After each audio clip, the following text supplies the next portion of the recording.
C'est le grand jour, celui que tous les passionnés de football attendent avec impatience. La Ligue des Champions reprend ses droits et nous offre l'un des plus beaux chocs de la saison européenne. Le Paris Saint-Germain se déplace en Espagne pour affronter le FC Barcelone dans un duel qui s'annonce déjà électrique.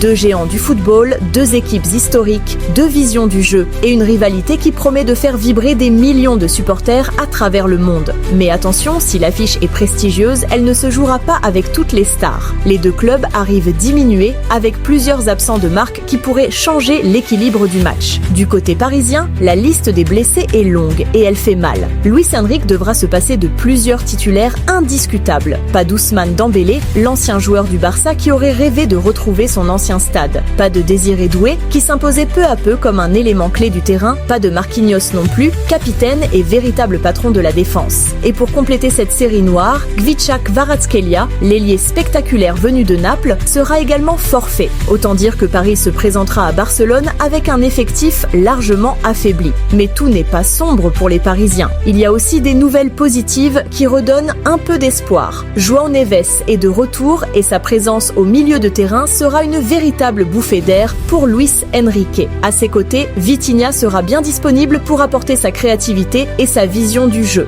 Deux joueurs capables de dynamiser le jeu parisien et de compenser certaines absences. L'entraîneur espagnol a aussi décidé de faire confiance à sa jeunesse. Pour ce déplacement prestigieux, il a convoqué plusieurs jeunes talents du centre de formation. Des noms encore peu connus du grand public comme Onjantu ou Jangial, mais qui auront peut-être l'occasion de briller sur la plus grande scène européenne. Une belle opportunité de montrer que le PSG possède aussi une relève prête à s'imposer. Du côté du FC Barcelone, la situation n'est pas très différente. Le club catalan devra également faire face à plusieurs absences notables. Rafinha, l'ailier brésilien explosif, ne sera pas disponible. Le gardien Joan Garcia manquera lui aussi à l'appel et d'autres joueurs importants manqueront ce rendez-vous crucial. Mais les Barcelonais peuvent bien se réjouir d'un retour de taille, celui de Lamine Yamal. La pépite espagnole, considérée comme l'un des plus grands talents de sa génération, est prête à faire trembler le public. Avec sa vitesse, ses dribbles et son audace, il pourrait bien être le facteur X de cette rencontre. Ce choc de la deuxième journée de Ligue des Champions s'annonce donc indécis et palpitant. Deux équipes diminuées par les blessures, mais qui possèdent un immense réservoir de talent. Paris devra compter sur son collectif et sur la discipline tactique imposée par Luis